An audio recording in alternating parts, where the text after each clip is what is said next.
আমরা অনেকেই আছি যারা জীবনে রোজে গীতা পাঠের সময় পাই না, কেননা বর্তমান সময় কর্মব্যস্ততার জীবনে রোজ গীতা পাঠ করার অত মুহূর্তপূর্ণ টাইম আমাদের নেই। কিন্তু আমরা সবাই জানি যে গীতা পাঠের একটা আশ্চর্য রকমের মহিমা আছে। কিন্তু যারা আজকের ভিডিওটা তাদের জন্য, যারা সারাদিন কাজ করে ব্যস্ত থাকে বিভিন্ন কাজে, গীতা পাঠের সময় পায় না। গীতার মাত্র এই 10টি উপদেশ যদি আপনি খুব মন দিয়ে ফলো করেন, তাহলে আপনার জীবনে সুখ সমৃদ্ধি সাফল্য অবশ্যই আসবে।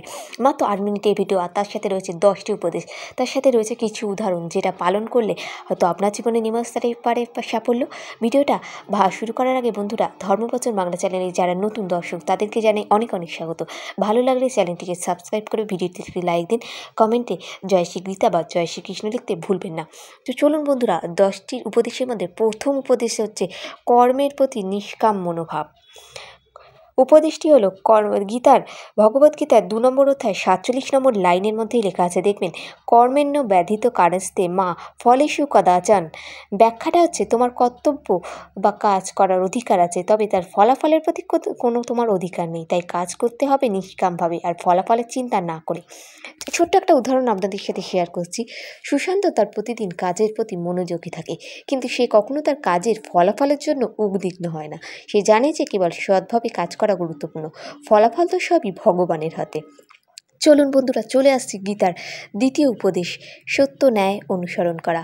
উপদেশ হচ্ছে ভগবদ্গীতার 4 নম্বর অধ্যায় 7 নম্বর লাইনের মধ্যে আছে, যো যো জ্যামি তমং প্রাপ্য ন যো যো জামি সাধনম। অর্থাৎ যে ব্যক্তি সত্য ও ন্যায়ের পথ অনুসরণ করে তার সর্বদা সঠিক ও আধ্যাত্মিক উন্নতি হবেই।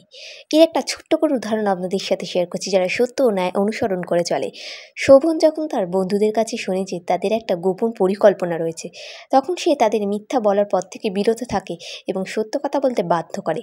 তাই সৎ পদক্ষেপ এবং তার জীবনকে আরও বেশি আলোকিত করে তোলে। এবার চলে আসুন গীতার 3 নম্বর পর্বে, মানে 3 নম্বর উপদেশের কথা, আত্মবিশ্বাস ও ধৈর্য, যেটা ভগবদ্গীতার 6 নম্বর অধ্যায়ের 5 নম্বর লাইনে আছে, ধ্যান বিনা না সিদ্ধির না সন্ন্যাসী মনি পিত। অর্থাৎ আত্মবিশ্বাস ও ধৈর্য সব ধরনের সংকট এবং বাধা কাটিয়ে ওঠার পথ প্রদর্শন করে। ধ্যান ও মান আত্মসম্মান ছাড়া জীবনে প্রকৃত কোনো দিন সফলতা আসবে না। একটা ছোট্ট করে উদাহরণ দিই। মিনা কঠিন পরীক্ষার প্রস্তুতি নিচ্ছিল, কিন্তু তার মনোবল ও আত্মবিশ্বাস এতটাই দৃঢ় ছিল যে তিনি সব কষ্ট সহ্য করে অবশেষে সফলও হয়েছিলেন। এবার চলে আসে গীতার 4 নম্বর উপদেশ, পবিত্রতা ও অহিংসা। উপদেশ হচ্ছে জং জং আচরং শ্রেষ্ঠ তেজস্বী জনা। ভগবদ্গীতার 3 নম্বর অধ্যায়ের 21তম লাইনের মধ্যে এটা আছে। প্রতিটা উপদেশ আমার কিন্তু স্ক্রিনের মধ্যে লেখা সমেত উঠছে, সেটা আপনারা খুব মন দিয়ে খাতার মধ্যে লিখেও নিতে পারেন। এর ব্যাখ্যাটা হচ্ছে, যে কোনো কর্মের জন্য তার পবিত্রতা অহিংসা অত্যন্ত গুরুত্বপূর্ণ। সমাজের কাছে ভালো দৃষ্টান্ত স্থাপন করা অবশ্যই উচিত। একটা ছোট্ট করে উদাহরণ আপনাদের সাথে শেয়ার করছি। রাহুল গাছপালা ও প্রাণীদের প্রতি সিংহ সহানুভূতি দেখায়। সে কখনোই তাদের ক্ষতি করে না, কারণ সে জানে যে সকল জীবের প্রতি শ্রদ্ধা রাখা উচিত। এবার চলে আসি 5 নম্বর উপদেশের কথা, দৃঢ় বিশ্বাস ও আত্মবিশ্বাস। অধীরা নারী কৃষ্ণ সহজম। ভগবদ্গীতার 18 অধ্যায় 64 নম্বর লাইনে আছে এটা। ব্যাখ্যা হচ্ছে, আত্মবিশ্বাসের সঙ্গে কাজ করলে মনোযোগ এবং ধৈর্যের সাথে কোনো বাধাই জয় করা সম্ভব। এবার 6 নম্বর যে উপদেশটার কথা বলবো, সেটা হচ্ছে সন্তুষ্টি ও আনন্দের সন্তান। উপদেশটা হলো সিদ্ধিত কর্মের ব্রাহ্মণ। ভগবদ্গীতার 5 নম্বর অধ্যায় 2 নম্বর লাইনেই আছে, যার ব্যাখ্যা হলো, সত্যিকারের আনন্দ ও শান্তি তখনই অর্জিত হবে যখন মানুষ নিজের অভ্যন্তরীণ অবস্থা শান্ত রাখবে এবং বাইরে কল্পনা করবে না। চলুন একটা উদাহরণ দিই। শ্রাবণ কোনো বড় জিনিসের জন্য অপেক্ষা করছিল না, সে প্রতিদিন ছোট ছোট খুশিতে আনন্দিত ছিল। সে সকালে একটি সুন্দর সকাল দেখতে পাওয়া অপ্রিয় বন্ধুদের সঙ্গে সময় কাটাতো। এবার চলুন 7 নম্বর উপদেশের কথা, নির্বিচারে ধ্যানের প্রয়োজন।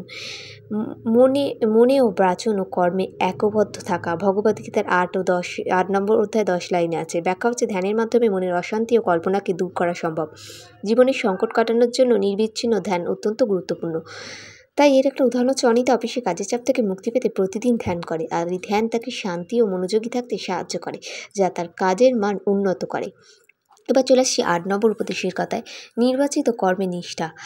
কর্মেণ্য ব্যতীত কারণতে মা ফলেষু কদাচন।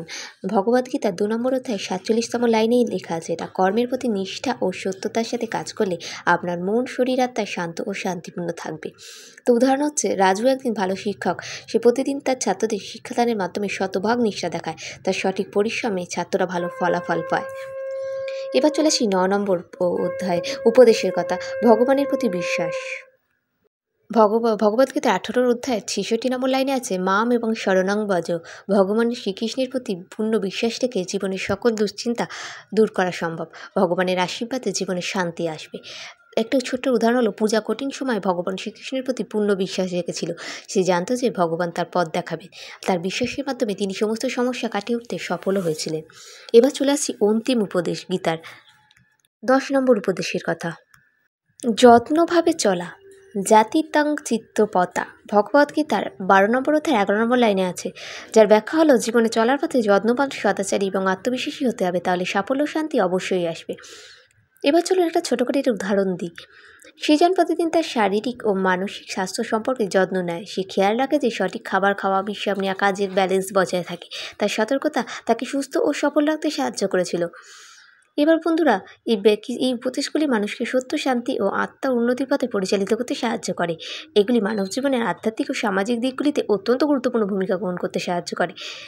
এই উদাহরণগুলো যদি আপনারা জীবনে প্রতিদিন মেনে চলেন, হয়তো ভগবদ্গীতার পাঠ করার যে পূর্ণফল সেটা না লাভ করতে পারলেও কিছুটা হলেও তার ফল, গীতা পাঠের ফল আপনারা লাভ করতে পারেন। ভগবদ্গীতা হিন্দু ধর্মগ্রন্থের অন্যতম প্রধান শাস্ত্র, যা শ্রীকৃষ্ণের সঙ্গে অর্জুনের সংলাপের মাধ্যমে জীবন, ধর্ম, বর্ণ, কর্ম এবং আত্মজ্ঞান সম্পর্কিত বিভিন্ন দিক আলোচনা করা হয়। এখানে ভগবদ্গীতার 10টি গুরুত্বপূর্ণ উপদেশ আপনাদের সাথে শেয়ার করলাম। ভিডিওটা ভালো লাগলে অতি অবশ্যই কমেন্টে জয় শ্রীকৃষ্ণ বা জয় গীতা লিখতে ভুলবেন না।